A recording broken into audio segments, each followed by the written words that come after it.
사돈, 혹시 시장에서 바로 오신 건 아니죠? 마치 심장 한복판을 손톱으로 천천히 긁어내는 것처럼 아프다고들 하죠. 하지만 그 어머니는 아무도 몰랐던 비밀 하나를 품고 있었는데요.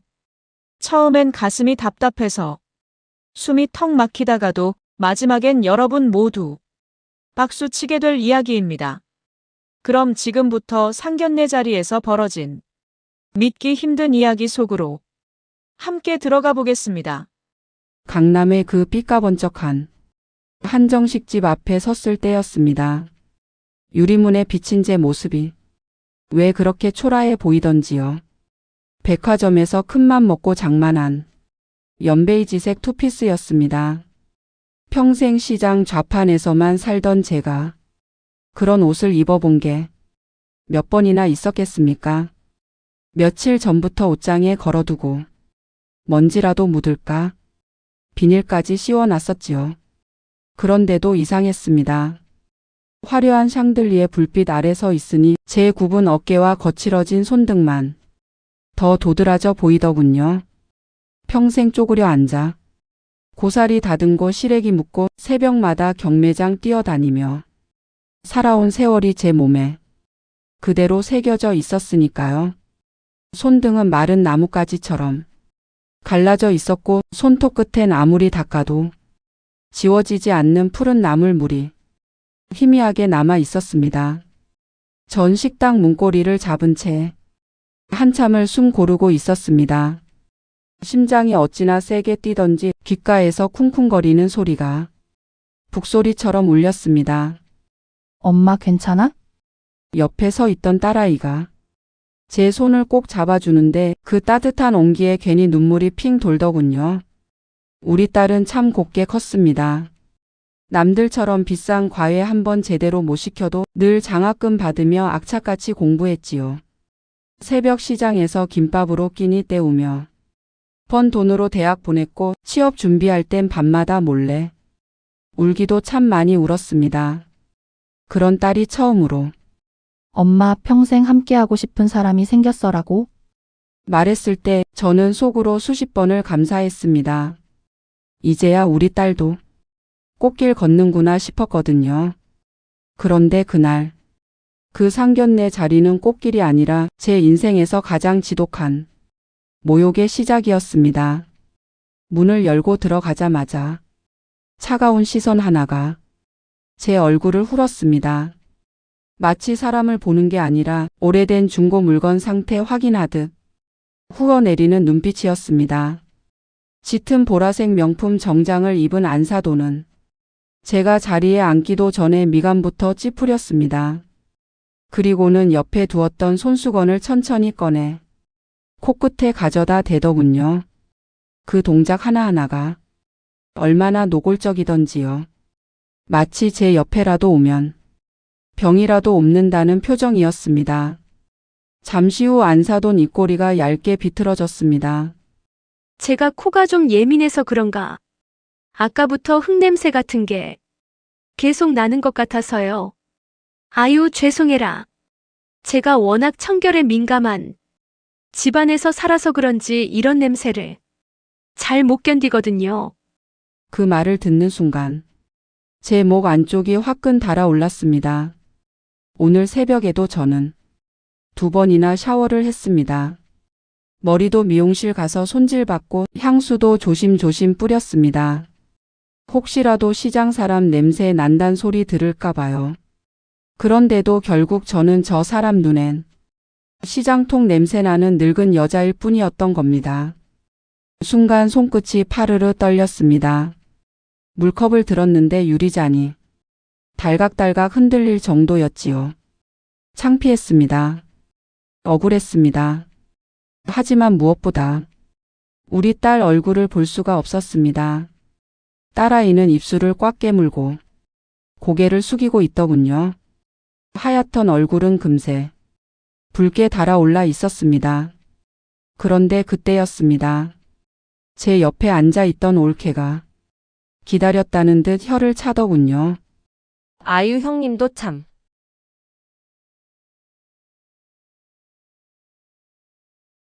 내가 뭘 했어요? 좀 좋은 옷 사 입고 오라니까. 사돈 어른 보시기에 이게 뭐예요, 정말. 촌스럽게 시장 냄새 풍기면서 오면 어쩌자는 거예요. 우리 형님이 원래 그래요. 평생 시장통에서만 살아서. 격식 같은 걸 잘 몰라요. 그 순간 저는 제 귀를 의심했습니다. 남보다 더 아픈 말은 늘 가까운 사람이 한다더니 정말 그 말이 맞더군요. 제가 시장에서 돈 좀 벌기 시작했을 때부터 유난히 심술을 부렸지요. 옳게는 제 편인 척 따라왔지만 사실은 저를 깎아내리는 재미로 살아온 사람이었습니다. 남을 팔아서 얼마나 벌겠어? 시장 아줌마가 무슨 사장님이야? 늘 그렇게 비웃던 사람이었습니다. 저는 입술 안쪽 살을 세게 깨물었습니다. 피 맛이 희미하게 느껴질 정도로요. 하지만 그 자리에서 차마 화를 낼 수는 없었습니다. 오늘은 제 딸 인생이 걸린 자리였으니까요. 그래서 저는 억지로 입꼬리를 올렸습니다. 눈물이 차오르는 걸 들키지 않으려고 손톱이 손바닥에 박힐 만큼 주먹도 꼭 쥐었습니다. 그런데 안사돈은 그런 제 모습을 보며 더 우습다는 듯 웃더군요. 그리고는 천천히 가방에서 두툼한 서류 봉투 하나를 꺼냈습니다. 그 봉투가 식탁 위에 툭 올라가는 순간 제 심장이 이유 없이 철렁 내려앉았습니다. 왠지 모르게 아주 끔찍한 일이 시작될 것 같은 예감이 들었거든요. 그 순간이었습니다. 안사돈이 식탁 위에 올려놓은 두꺼운 서류 봉투를 보는 순간 제 머릿속이 새하얘지더군요. 그런데 이상하게도요.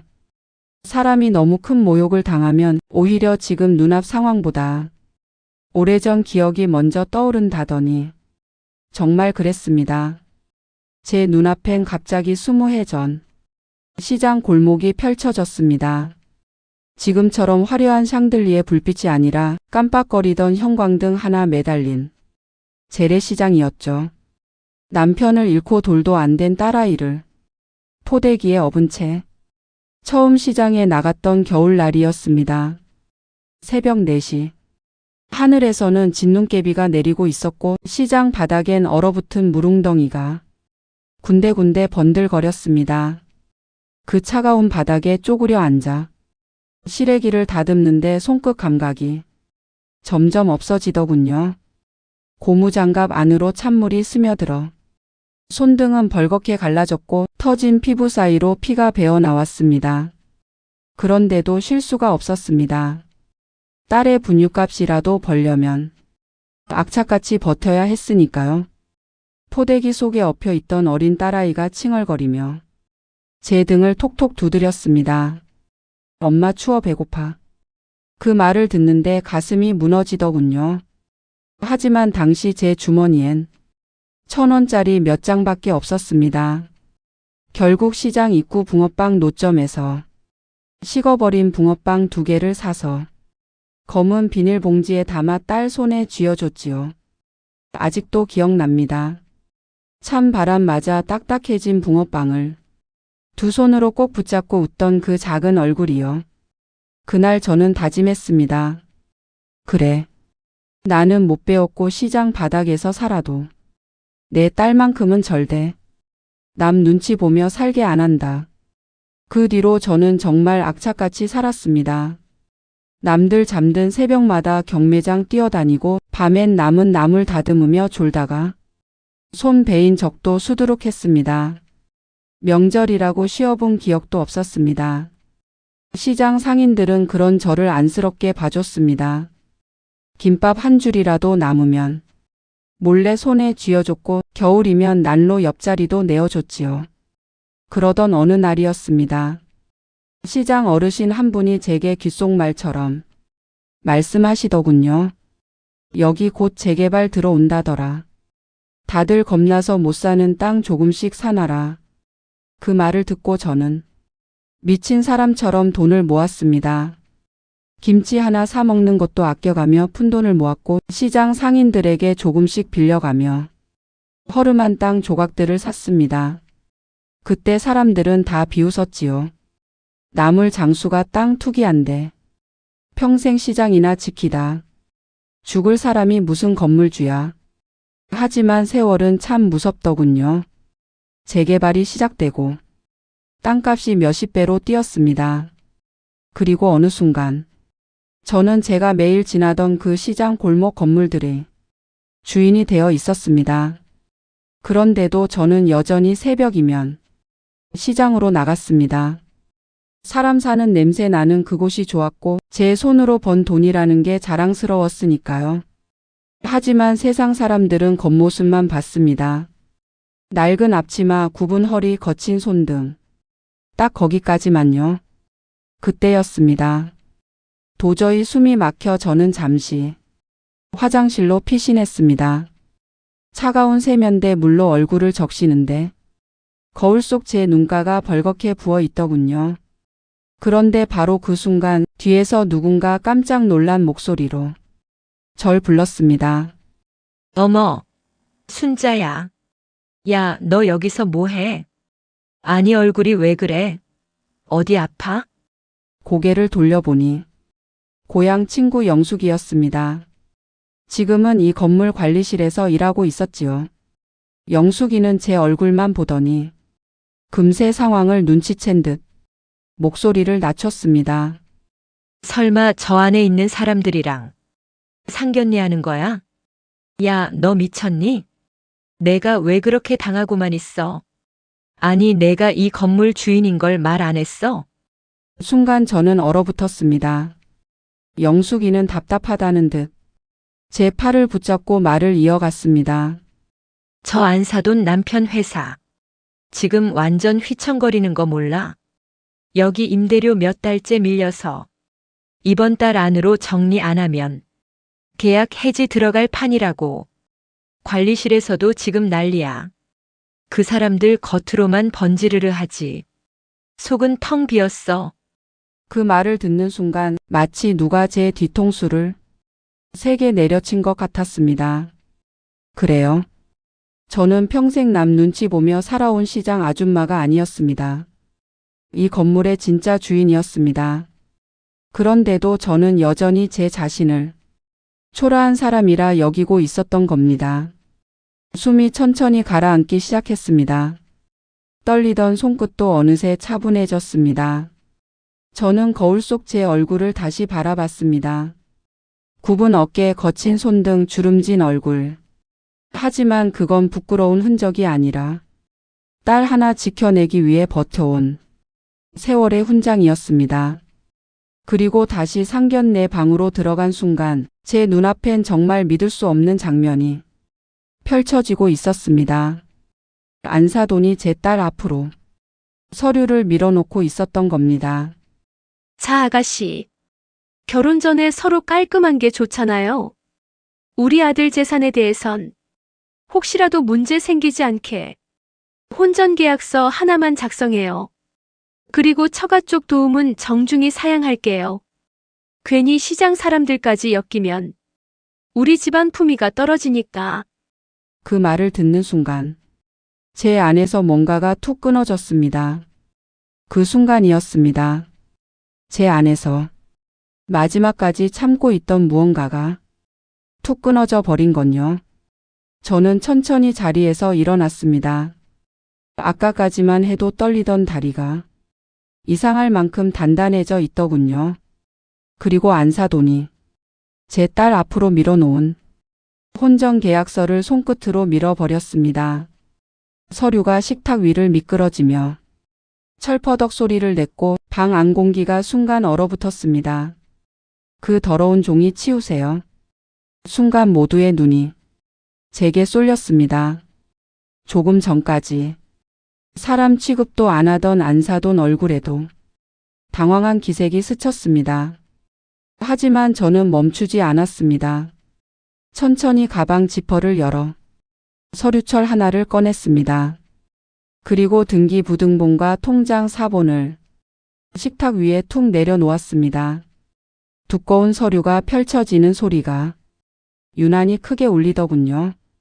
안사돈은 미간을 찌푸린 채 서류를 들여다봤습니다.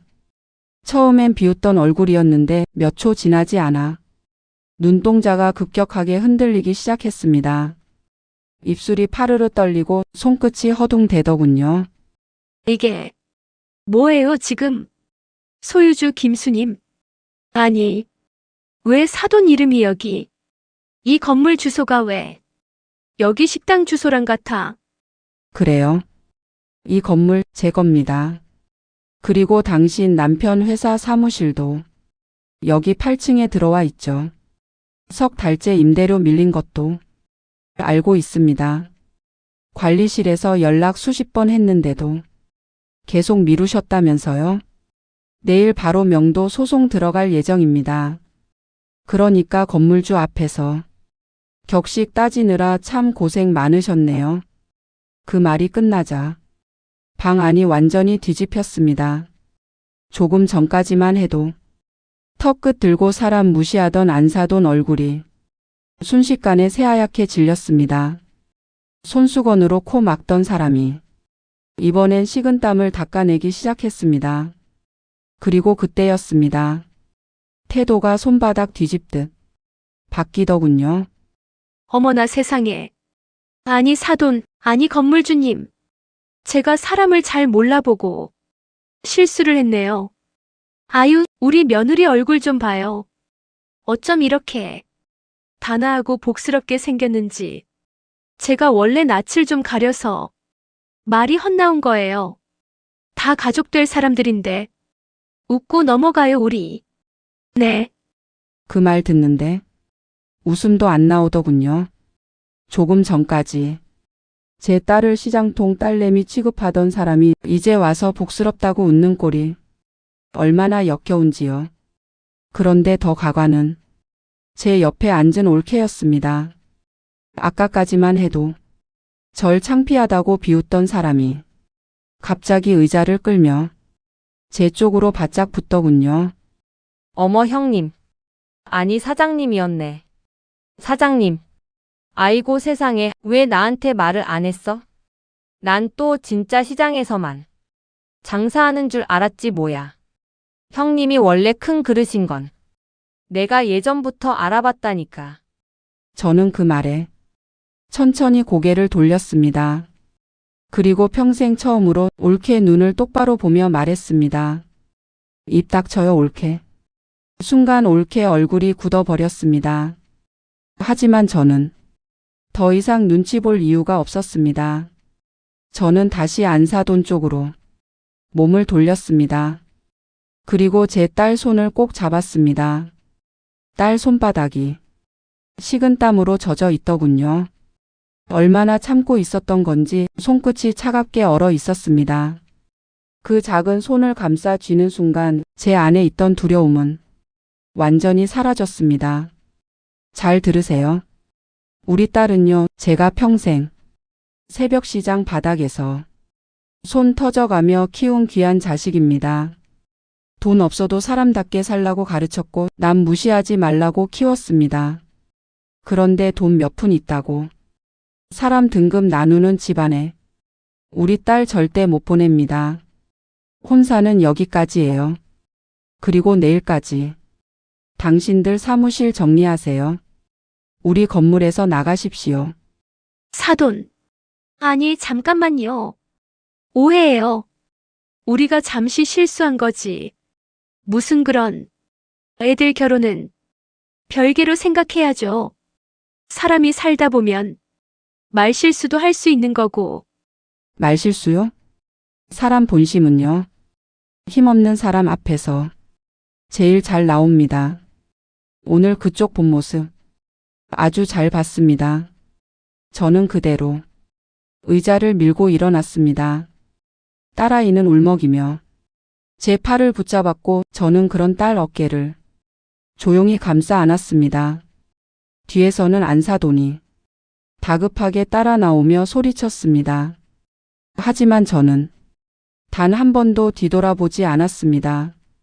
식당 문을 열고 밖으로 나오는데 차가운 밤 공기가 얼굴을 스치더군요. 그런데 이상했습니다. 조금 전까지 그렇게 답답하던 가슴이 거짓말처럼 시원해졌습니다. 마치 오래 묵은 체증이 한순간에 내려가는 기분이었습니다.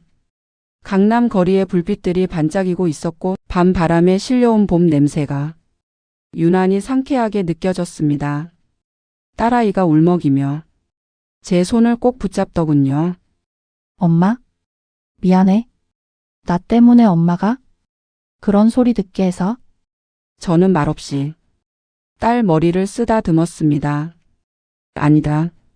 엄마는 오늘 하나도 안 창피했다. 오히려 우리 딸 이런 지방 가기 전에 알게 돼서 다행이다. 사람은 돈 많다고 귀한 게 아니야. 남을 존중할 줄 아는 사람이 진짜 귀한 사람이야. 여러분, 정말 통쾌하지 않으셨나요? 겉모습만 보고 사람을 함부로 판단했던 사람들, 돈이면 뭐든 된다고 믿었던 사람들에게 내려진 가장 시원한 한방이었습니다. 하지만 오늘 이야기에서 진짜 중요한 건 건물주라는 반전이 아닙니다. 주인공은 이미 오래전부터 누구보다 대단한 사람이었습니다. 새벽 시장 바닥에서 딸 하나 지켜내기 위해 버텨낸 그 세월 자체가 이미 값진 인생이었으니까요.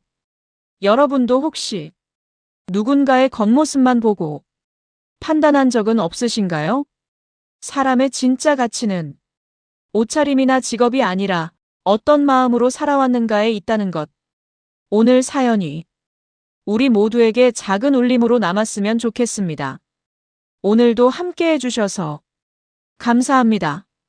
사연이 통쾌하셨다면 구독과 좋아요 부탁드립니다. 여러분의 응원이 큰 힘이 됩니다.